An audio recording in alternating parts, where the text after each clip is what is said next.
ایک قوم جس پر اللہ کی رحمت کا سایہ تھا، جنہیں اللہ نے بھوک سے بچایا، خوف سے بچایا، دشمن سے بچایا اور ہر مشکل میں اپنی مدد کا احساس دلایا۔ پھر اللہ نے انہیں صرف ایک امتحان دیا۔ امتحان چھوٹا تھا لیکن صبر سے بھرا ہوا۔ ہم اللہ کا حکام کو نہیں توڑیں گے، بس گھما پھرا کر اپنا فائدہ نکال لیں گے۔ اور یہیں سی رحمت کا رستہ بند ہوا۔ اور پھر ایک رات اللہ کا فیصلہ اترا۔ نہ طوفان آیا، نہ بجلی گری، نہ زمین بٹی، اور جب صبح ہوئی تو وہ پوری قوم انسان نہیں رہی۔ جو کل تک اللہ کے سب سے قریب تھے، آج وہ قوم بندر بن چکی تھی۔ یہ واقعہ ہے اصحاب سبت کا، اور یہ صرف تاریخ نہیں، یہ آج کا آئینہ ہے۔ حضرت موسیٰ علیہ السلام کے بعد بنی اسرائیل کی ایک قوم سمندر کے کنارے ایلا میں رہتی تھی۔ یہاں کا منظر اللہ کی نعمتوں سے بھرا تھا۔ سمندر کی ٹھنڈی ہوا، دھوپ اور لہروں کی میٹھی خوشبو، ہر ایک کونا جیسے سکون اور برکت سے روشن تھا۔ یہ لوگ اللہ کے نام سے واقف تھے، اس کے احکام جانتے تھے، لیکن دلوں میں ایک پرانی عادت زندہ تھی۔ یہ قوم پہلے بھی وعدہ کرتی تھی اور پھر اسے اپنی سہولت کے مطابق توڑ دیتی تھی۔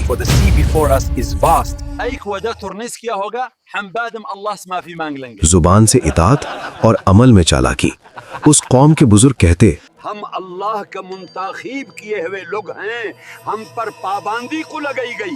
پابندی نہیں، یہ امتحان ہے اور ہمیں اللہ پر یقین رکھنا چاہیے۔ اللہ نے ان کے حال کو دیکھ کر ان پر ایک ایسا امتحان رکھا جو ان کے دل کا راز کھول دے، اس لیے ان پر پابندی لگائی گئی، صرف سبت یعنی ہفتے کے دن کی۔ اللہ نے اس قوم سے کہا، ہفتے کے دن اپنی تجارت چھوڑ دو، اپنی مشغولیات چھوڑ دو اور صرف میری عبادت کرو۔ شہر میں آواز پھیلی۔ ایک شخص بولا، صرف ایک دن کی بات ہے، اللہ کے لیے رک جائیں گے۔ دوسرا ہنس کر بولا، دیکھتے ہیں ہم جب سمندر مچھلیوں سے بھر جائے تب بھی۔ اور پھر امتحان نے اپنی شکلیں دکھائی۔ جس دن شکار منع تھا اسی دن سمندر مچھلیوں سے ابل گیا۔ تازی موٹی مچھلیاں جیسے خود کنارے تک آ کر کہہ رہی ہوں، ہمارا شکار کرو۔ ایسا پہلے کبھی نہیں ہوا، یہ اللہ کا امتحان ہے۔ رات کا اندھیرا شہر پر چھا گیا۔ گھروں کے اندر لوگ پریشان تھے۔ ایک چھوٹی سی خطا بھی لمبے جھگڑے میں بدل جاتی تھی۔ مچھلیوں کے شکار نہ ہونے کی وجہ سے گھر میں روز جھگڑے ہو رہے ہیں۔ تبھی ایک خاموشی میں شیطان نے ان کے دلوں پر اللہ کے قانون میں ہیلا سازی حملہ کیا۔ یہ دن صرف ایک راستہ روکتا ہے، چالاکی دکھاؤ اور اللہ کے حکم کو گھما پھرا کر اپنا فائدہ نکالو۔ لوگ آپس میں ایک دوسرے کی طرف دیکھتے ہیں اور ان کے چہروں پر ایک ایسی مسکراہٹ ابھر آتی ہے جو انہیں ایک بڑے عذاب کی طرف کھینچنے والی تھی۔ ایک آدمی نے بولا، کچھ ایسا کرنا ہوگا کہ ہفتے کے دن مچھلیاں کسی جال میں پھنس جائیں اور ہمیں کچھ بھی نہ کرنا پڑے۔ دوسرا شخص فوراً بولا، بس نالیاں نکال دیں گے ہم، مچھلیاں خود جال میں پھنس جائیں گی اور پھر اتوار کو نکال لیں گے، اللہ بھی خوش ہو جائے اور ہم بھی۔